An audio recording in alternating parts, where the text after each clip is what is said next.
Current blood sugar. Well, we're sitting at 9.2.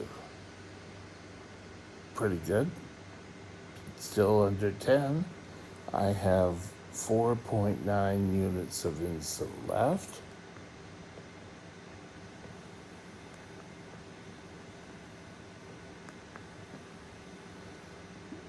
Time in range is 73%. Okay.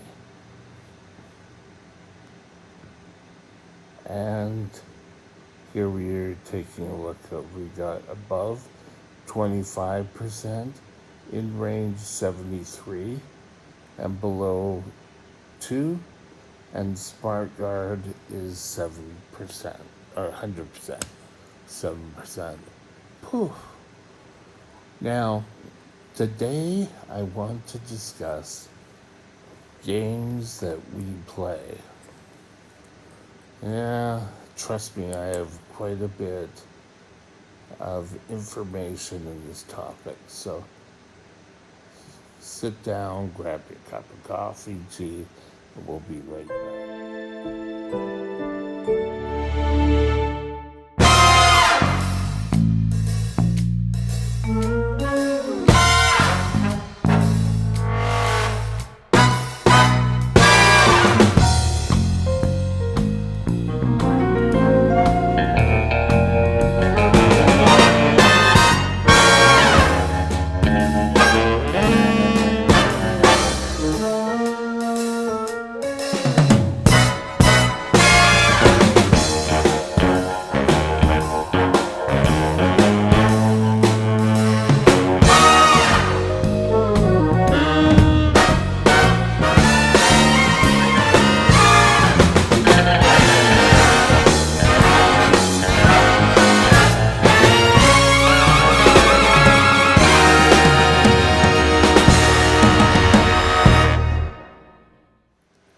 Okay.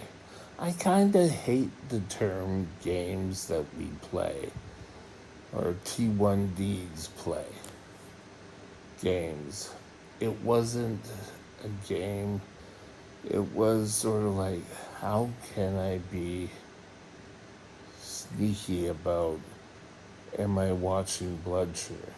I can remember my dad, who was not always sort of around, would ask, how's your blood sugar going? And I go, oh, it's going great. Meanwhile, I wasn't following any crap. Though I can remember him coming to visit me in the hospital, and he allowed me to give him a shot. And, thinking back, that was pretty damn good of him. My mom did it too. But he did care. But I was sort of a teenager. I wanted to be like every other teenager. If I wanted a chocolate bar, I wanted to be able to have a chocolate bar. Now, we're able to do this. Back then, we weren't so lucky. And I would try to hide things. I would end up in the hospital. I was taking extra insulin for a bit when I was living with my sister. And I would,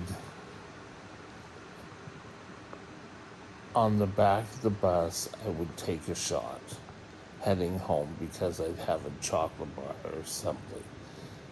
And so taking 10 units, I took like 30 units. And I would end up getting off the bus down on 9th Avenue and having to walk up to 16th Avenue.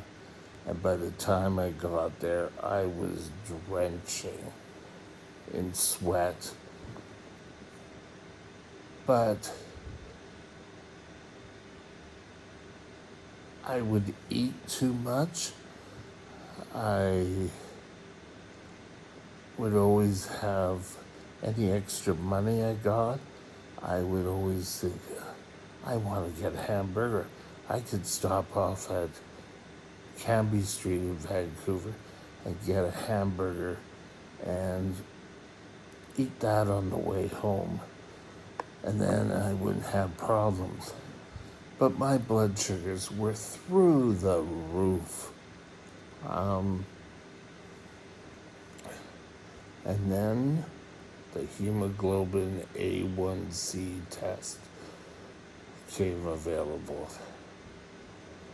And that test was, it was the report card, or that's how it was. We'll be able to know how well you control. So I would try to play games. I would come up with ways of trying to hide.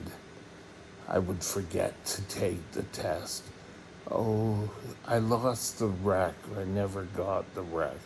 Meanwhile, now looking back, my doctors must have known that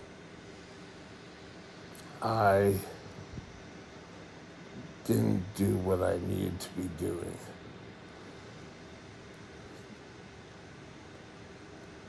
When I finally decided I had had enough of playing around, I was in the hospital. I'm just like every other time. I said, when I get out, I'm going to do things exactly like they do in the hospital. And I had said this a number of times. And every time, a week or two in, things would go and life would get in the way, and I'd end up right back where I belong, doing the exact same things over and over again. But something happened this time. I went in, I had my doctor, who was pretty damn good, and she talked to me about, maybe we should just record your blood sugar. I want you to try one day of doing a blood sugar. And I went out there saying, I'm going to show her. And I wrote down one day of blood sugar. It's 4 times a day: breakfast, lunch, dinner, bed, breakfast, lunch. Then the 3rd day. And before we knew it, 4 times a day. And I put together this binder, and I had pages printing off the internet about stuff I could be doing better, and I'd read these pages over and over again. And if I missed one blood sugar, which in the past had been a stumbling block for me, because if I missed one, there's no chance of continuing on whatsoever. But I continued this time. I would just get up. Next time I would start another blood sugar, I would write it down. And I'd highlight it that I missed it. You know, I think they realize that yes, it's ideal that you do 4 times a day, but if you miss one, just pick it up and do it again. Now, I don't have to do breakfast, lunch, and dinner. I check what my blood sugar is. As we see here, it's 8.5. So I know that, okay, if it's lunchtime, I know that I'll give insulin based on that and the amount of carbs I eat. And that's all there really was to it. But this was the first time I was actually doing it, and it worked. When I went on business trips, I took this binder with me and I wrote down because I knew if I didn't take the binder with me, I'd stop writing down. And if I stopped writing down, things would go crazy. When Medtronic came out with pumps and sensors that would read, I'm going to adjust the screen here, what your blood sugars were all the time, I stopped writing in that book. I tried to keep it up, but now it would all be recorded on here.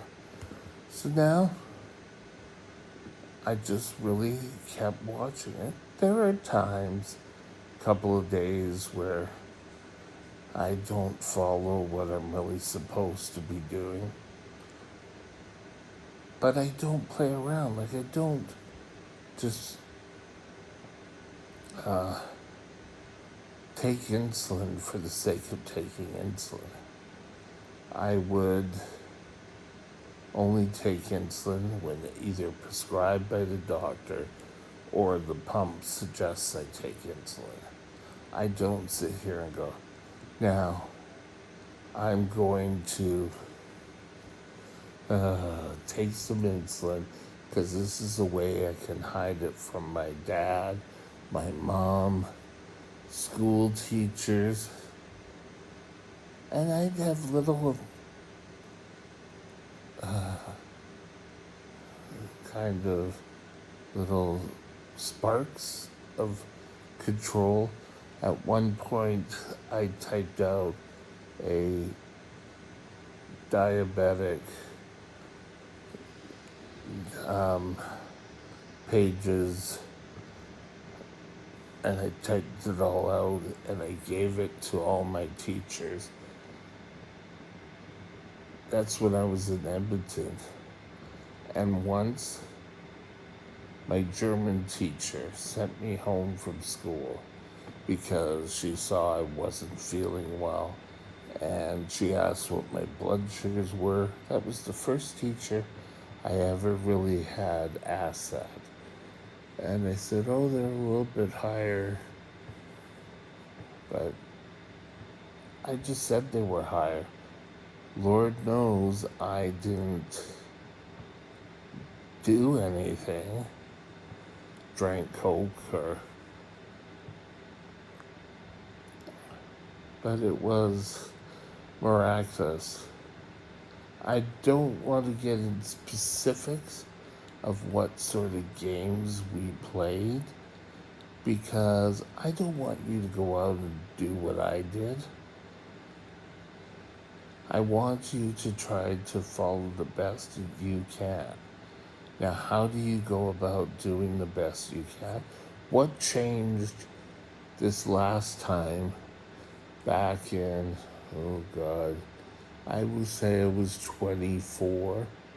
So that would be 84, 1988. What changed that year? Well, I got a new doctor.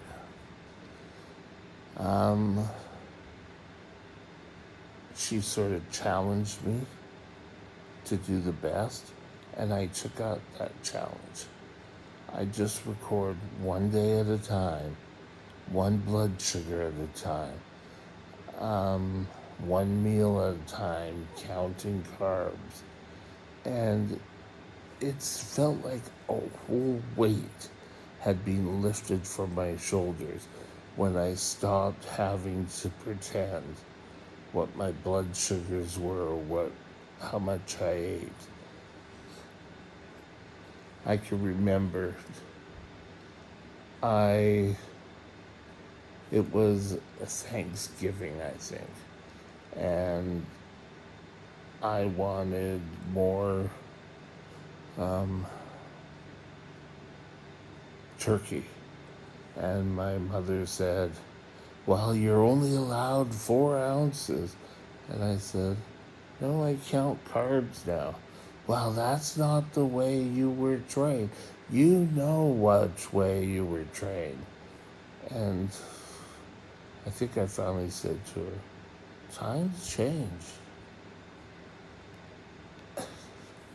But if you are playing any games with your health, let me be the wake up call now.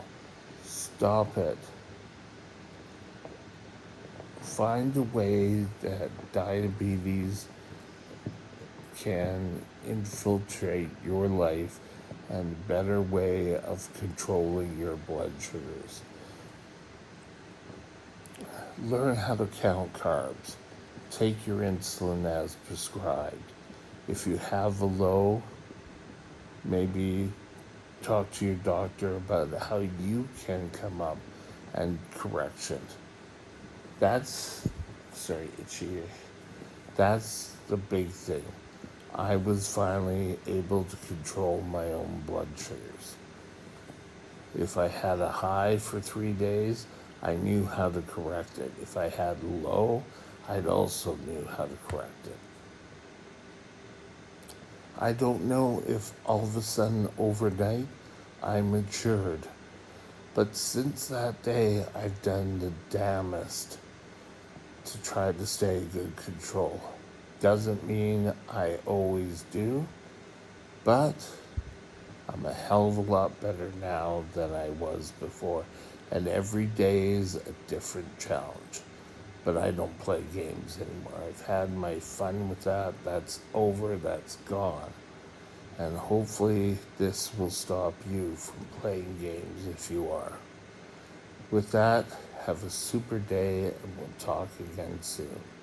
Bye. My email address is Mike's Diabetes World at gmail.com. All one line. Drop me